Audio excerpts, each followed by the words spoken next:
It's an activity center for kids and ladies. We do activities for both of them. In the morning and in the weekend it's for the kids, and in the evening it turns to be a ladies club. We have gymnastics, ballet, piano, guitar, singing, and many more activities for the kids.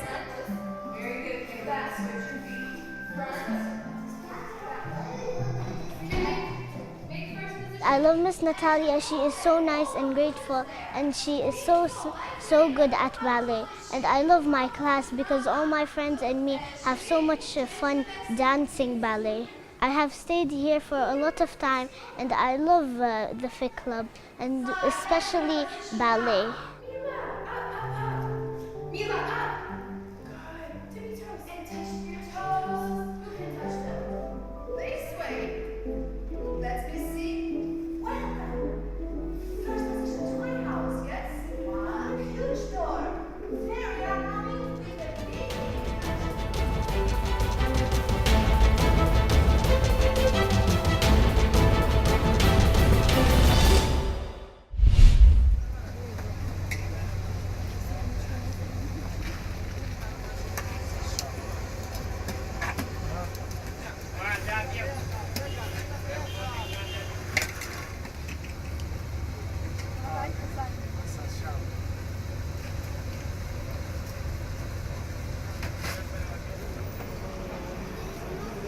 شێلم یەکێکە لەو خواردنانەی کە کەیتە بازار یا بە شەقامێکی گشتیە چی ئەبینی شێلم دانراوە و خەڵک قاپێک شێلمە کڕێ ئەیگرێ بە دەستەوە شێلمەخوا.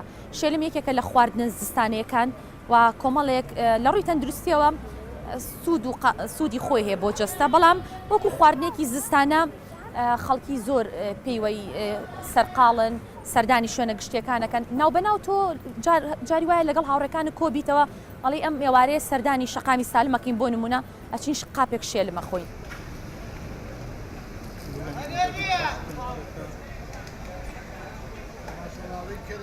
ئەم شێلمە لاوەڵەوە کە دروست دەکرێت لەبەر ئەوەی هەڵیەکەن پاک واگە شوی توانێت لە مەنجەڵی کایە بە تایبەتی ئەنجا لە دوکانەکەتە مەنجەڵی شکەوە ڕێمەزمستی دوو بۆ داگرسێنی دۆشایی بۆ ئەگریتەوە دۆشایی خورما بدەیەکە کوڵێ دوایی اینجا دۆشاوەکەی تێەکەی ئەینتە بە ئاسارەکە لەبەرەوەی خواردنێکی خۆش و بەتامە بە زۆری لە زستانە.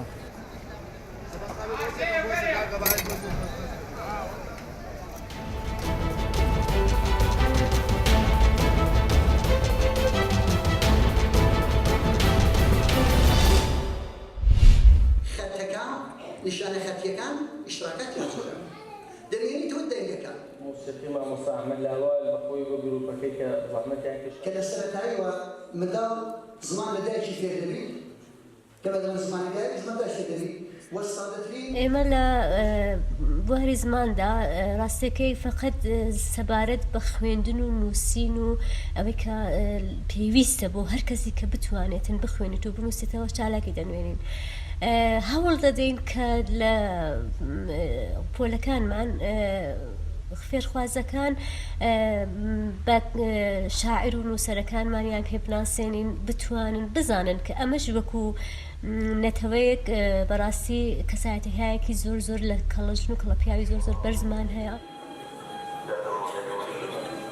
بیرم دەکەوێت کوردی نازانم سەرداڵ دەکەم شەرم دەکەم لە پێنووس و پەنجەکانم.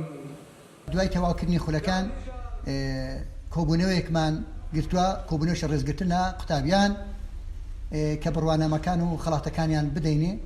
ئێستاش ئەوڕۆ چاردەهەمین کۆبوونەوە ڕێزگرتمان لە قوتابخانە لە قوتابیەکان و قوتابخانەکانی زمانی کوردی